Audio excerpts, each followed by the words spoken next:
Oh, welcome, Zem, and so glad to have you on. Thank you. Thank you for having me. What a pleasure. I'm really excited because I know that your art is a very type of special art. So I'm really excited to dig in and go through it. But before we start, I'm just going to play a little bit of a clip so people get a little bit of an idea of what you do.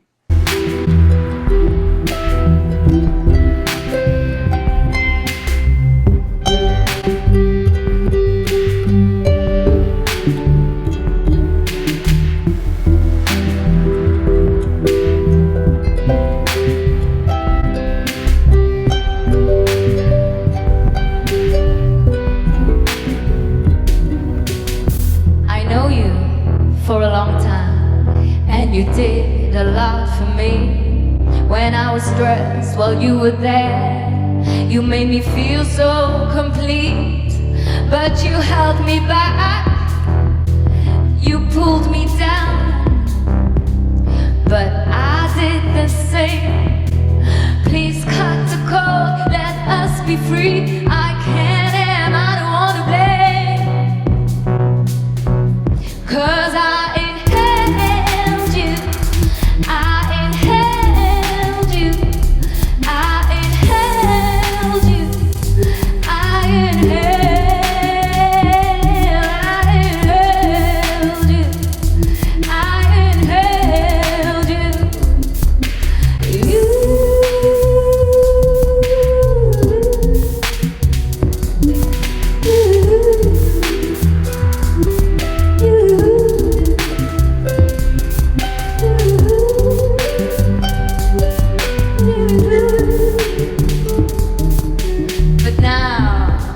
the cards are different.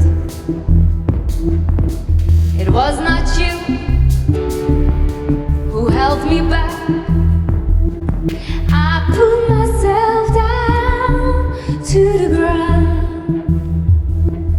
I wish I knew this from the start. But yes, really excited to have Zem here with us today, ladies and gentlemen. So welcome once again. I noticed you have a beautiful background right behind you. My harp, yes. Orpheus. It's always with me. So you named it Morpheus? Yes. After a movie I saw from Albert Camus. The movie was Orfeo Negro. And it's a really, really nice movie, and it sounded nice. And because he's black, and he's like, and Orpheus is also one of the gods of music, and so that's why I call him after that. Yeah. So Morpheus with an M. No, Orpheus with an O. Okay, Orpheus with an O. Okay, that's so nice actually, because it's such a big and majestic instrument that it makes sense to associate it to like a kind of like a, I don't know, like maybe a Greek god or something, you know? Yes, exactly. And the way you played is just so nice. Like, so maybe you can explain really quickly what we watched in the intro video. That was a show I did during the Gentse Feesten.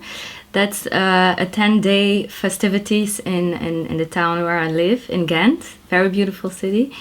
And I had to play on one of the stages, and I played there with my harp, and that was Inhale You that I sang. Yeah.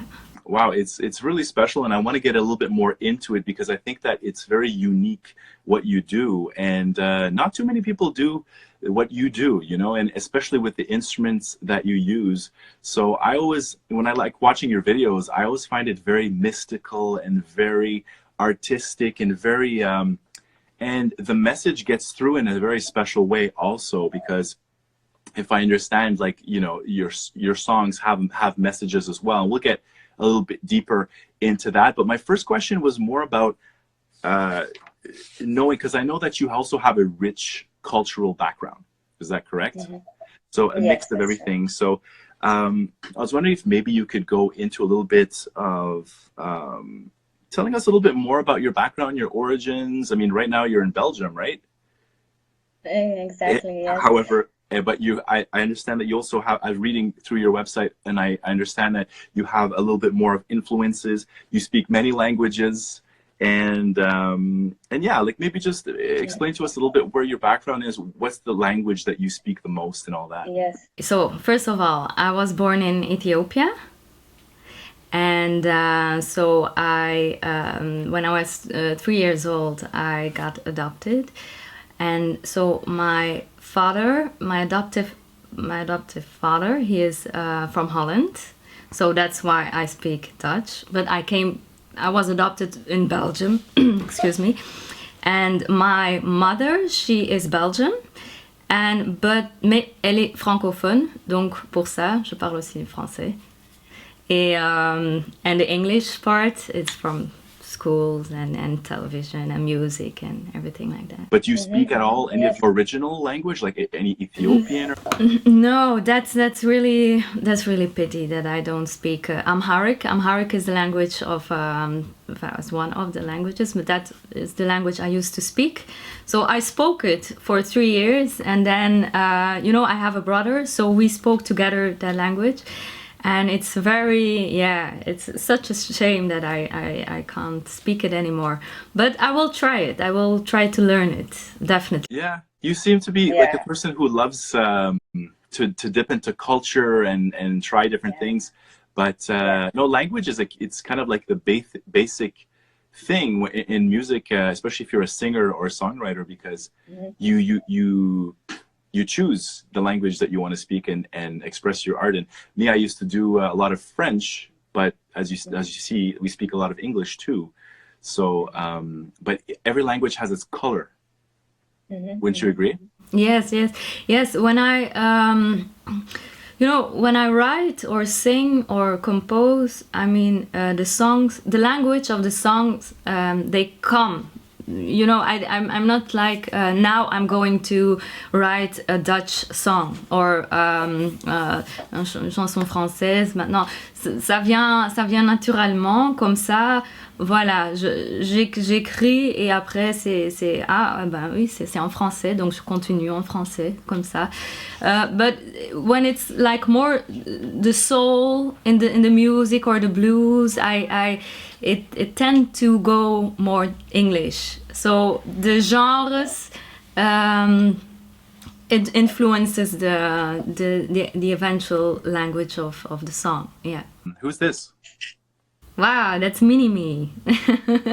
You see, even when I was little, I was already singing and dancing and performing. You look like you're comfortable on the stage. So you have a microphone. Do you remember what this event was? Like, was it a show or an event? Or? No idea. I don't know. I think we used to watch television, and then me and my brother, we were singing and dancing, and was like that. I just find it fascinating because where you are now, and oftentimes like you see the artist when they're younger, and there's certain hints like, there are sparks that tell you that in the future they could love music and want to do it in the future. But how old were you there? I think I must have been 4 or 5, something like that.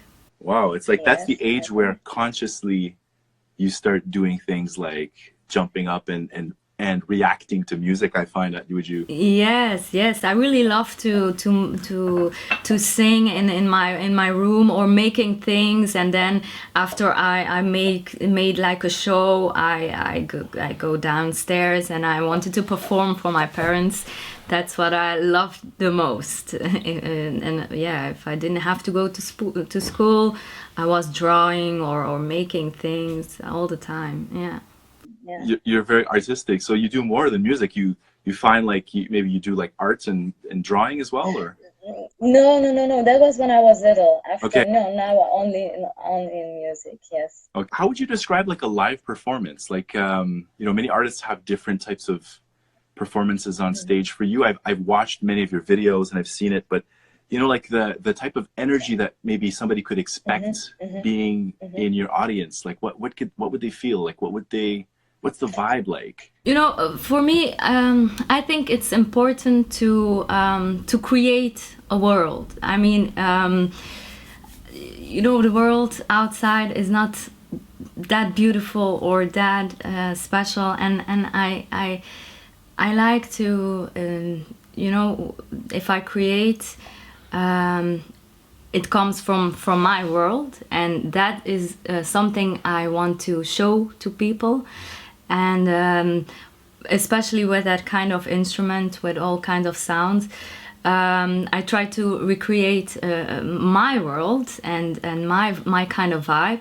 And also after, because it's funny that you say mystic, because or mystical, because after shows, I noticed that people also react that way, like or I got like a spiritual feeling or mystical feeling or something, and that's nice and that's fun, because then I know, okay, I'm doing what I want to do, and the things I want to share,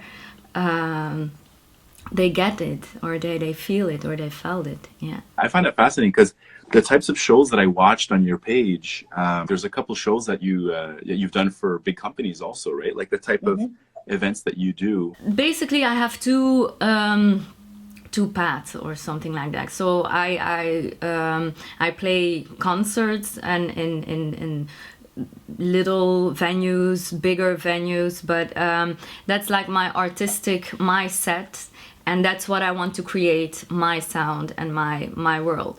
But then you have the events, could be little events, small events, or the bigger ones, like I did a show for Porsche for the presentation for their new car. Yeah, that's the one. And so that's more commercial, I can say, but still it's still my sound. But these are the two different kinds of things I do. I was going to say that's really interesting. Just the fact that because the Porsche and like, you know, those they're such beautiful cars, and like the higher end ones I was watching, and there is a form of artistic, like there's an artistic value for those designs that you're kind of almost like expressing with your harp, and like you're creating your vibe, and people are getting to see these cars, and it's influencing their perspective on the artistic, you know, the global artistic view of this whole experience with these Porsches. Because everybody knows, like, these cars are expensive.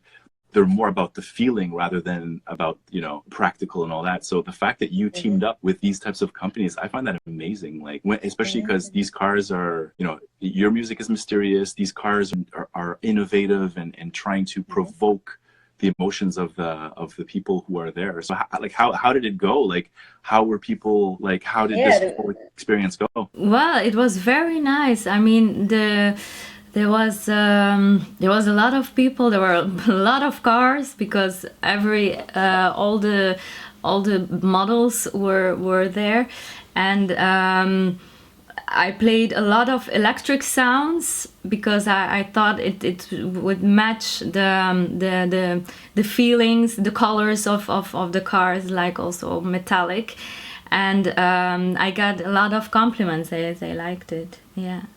Amazing. I mean, just seeing you with that big harp, you know, it's so majestic. It's so, it gives you a visual representation of the art as much as a sonic, like as much as the sound, you know? Yeah.